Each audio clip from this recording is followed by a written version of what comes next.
Assalamualaikum warahmatullahi wabarakatuh.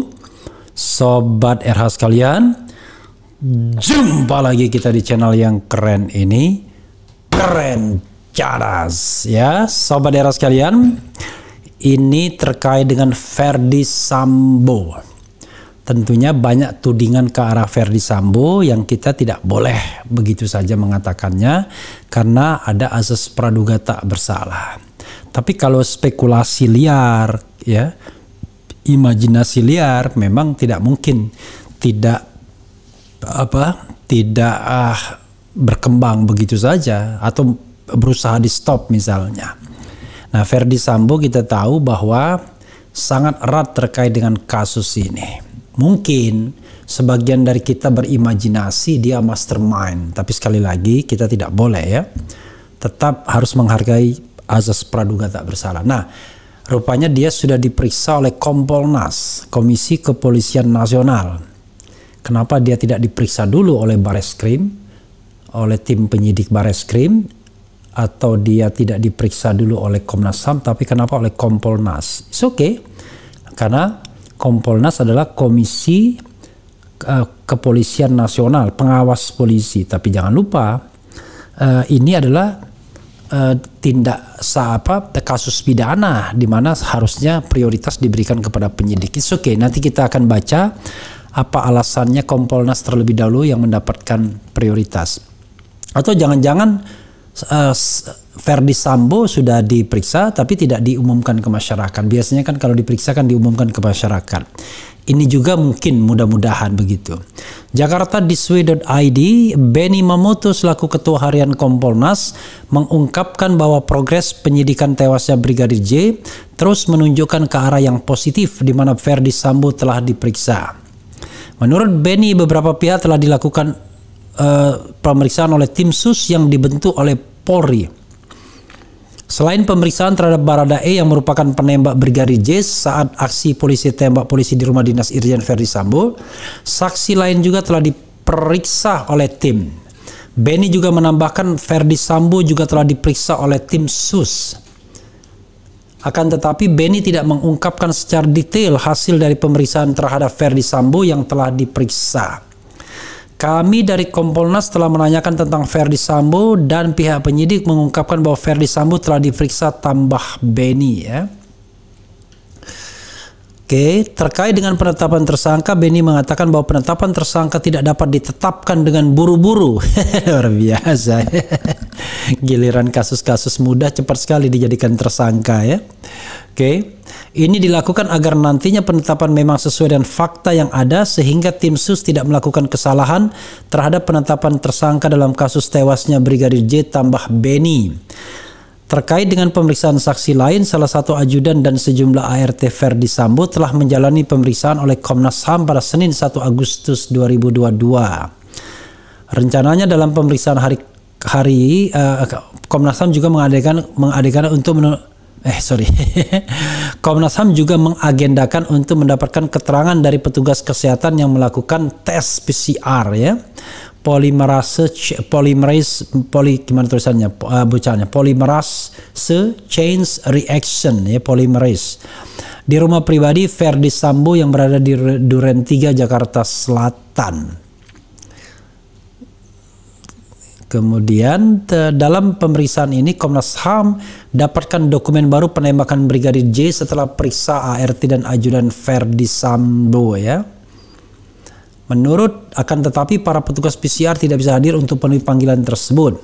Menurut Komisioner Komnas HAM BK Ulung Hapsara, bahwa pemeriksaan yang berlangsung selama 7,5 jam itu membuahkan hasil yang signifikan serta mendapatkan dokumen baru penembakan Brigadir J, ya.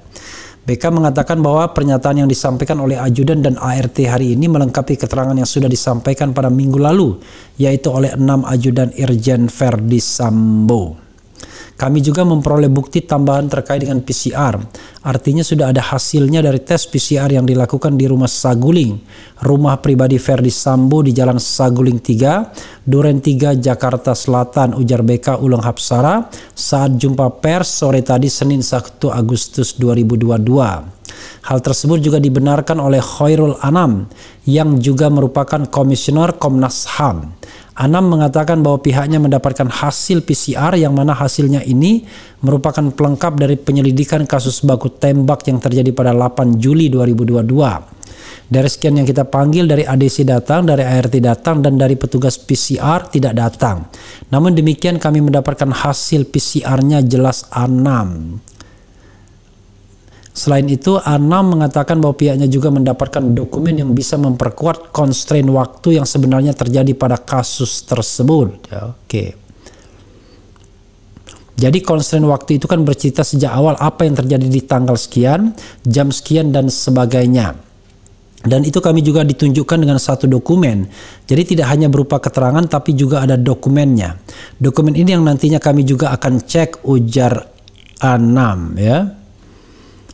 Ya, sobat era sekalian, ya, Ferdi Sambo sekali lagi sudah diperiksa, ya. Jadi Benny Mamoto selaku Ketua Harian Kompolnas mengungkapkan bahwa progres penyidikan tewasnya Brigadir J telah menunjukkan ke arah yang positif di mana Ferdi Sambo telah diperiksa, ya. Beberapa pihak telah dilakukan pemeriksaan oleh tim sus yang dibentuk oleh Polri. Selain pemeriksaan terhadap Baradae yang merupakan penembak Brigadir J saat aksi polisi tembak polisi di rumah dinas Irjen Ferdi Sambo. Oke, rupanya sudah diperiksa oleh tim sus, ya. Masalahnya adalah tim sus tidak terbuka, ya. Jadi kami dari Kompolnas telah menanyakan tentang Ferdi Sambo dan pihak penyidik mengungkapkan bahwa Ferdi Sambo telah diperiksa. Sorry, ya. Jadi ternyata yang diperiksa adalah Ferdi Sambo oleh tim sus. Persoalannya adalah pemeriksaannya nggak jelas kapan, hasilnya apa.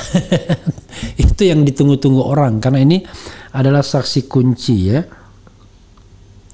Jadi sobat era sekalian, dalam cerita tembak menembak ini, Ferdi Sambo adalah orang yang di luar, ya, di luar saat terjadinya peristiwa. Dia mau pergi, mungkin main bulu tangkis, ya, ada satu berita yang menyebutkan, dan kemudian tiba-tiba mendengar teriakan atau telepon dari putri, lalu balik, ya, berlari ke rumah dinas. Ya, saya kira telepon, ya, bukan teriakan, telepon, berlari ke rumah dinas, ya, tidak dengan mobil. Oke, itu yang ada terlihat, ya. Jadi sekali lagi sobat era sekalian, dalam tembak menembak tersebut yang jelas Ferdi Sambo tidak berada di sekitar lokasi di situ, dia di luar. Tapi tentu saja kaitan-kaitannya bukan tidak mungkin, tidak ada, tetapi itu perlu pembuktian karena toh semua dari mereka adalah ajudan-ajudan dari Ferdi Sambo. Apakah ada kaitannya dengan Ferdi? Ya, kita nanti lihat, ya, karena tidak bisa juga kita mengatakan pasti ada kaitannya, tapi tidak bisa juga mengatakan tidak ada kaitannya, karena terus terang publik kan sepertinya mengkondem, ya. Jadi jangan sampai kemudian dalam kasus ini misalnya kepentingan Ferdi Sambo yang dilindungi, tapi kemudian katakanlah polisi dengan pangkat rendah seperti Baradae dikorbankan. Mudah-mudahan tidak. Karena kalau kita misalnya mendengarkan pengakuan Baradae, jelas dia melakukan pembunuhan.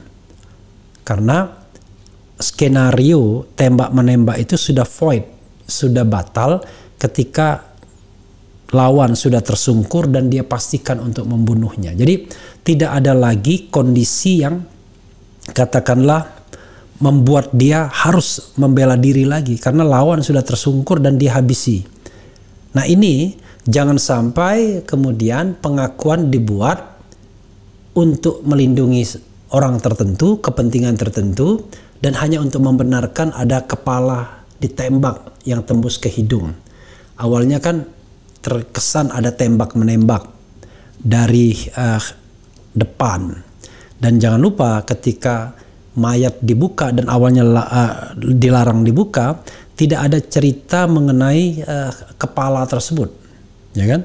Tapi cerita tentang bahwa kepala bocor dari belakang dengan peluru itu baru terjadi ketika ada otopsi kedua dilaporkan oleh tim yang ditugaskan oleh pengacara Kamarudin Simanjuntak atau pengacara keluarga Brigadir J ini, yaitu seorang magister kesehatan dan seorang dokter. Nah, dari sanalah kita mendapatkan cerita bahwa oh ternyata ada kepala bocor. Nah, karena kepala bocor itulah ya yang tembus ke hidung, tiba-tiba ada cerita yang mengatakan bahwa Brigadir J sudah tersungkur dan dihabisi, ditembak lagi oleh Baradae, yang menunjukkan bahwa bukan lagi kasus atau tindakan membela diri. Tapi apakah cerita itu benar? Ya, this is remain a question. Orang masih akan bertanya-tanya benar atau tidak benarnya, ya kan? Tapi sekali lagi, tentu proses hukum lah yang kemudian akan mengatakan ini benar dan itu tidak benar. Bukan kita. Kita hanya mengamati, hanya bicara logika berdasarkan evidence yang ada, berdasarkan fakta-fakta yang ada. Tapi kebenaran tentu harus dicari melalui sebuah proses penegakan hukum yang genuine, yang betul-betul mencari keadilan, bukan melindungi kepentingan-kepentingan tertentu, ya, sekali lagi. Jadi kita menghimbau, berharap, berdoa, mudah-mudahan kasus ini menemukan pembenaran yang sebenar-benarnya. Wassalamualaikum warahmatullahi wabarakatuh. Ciao.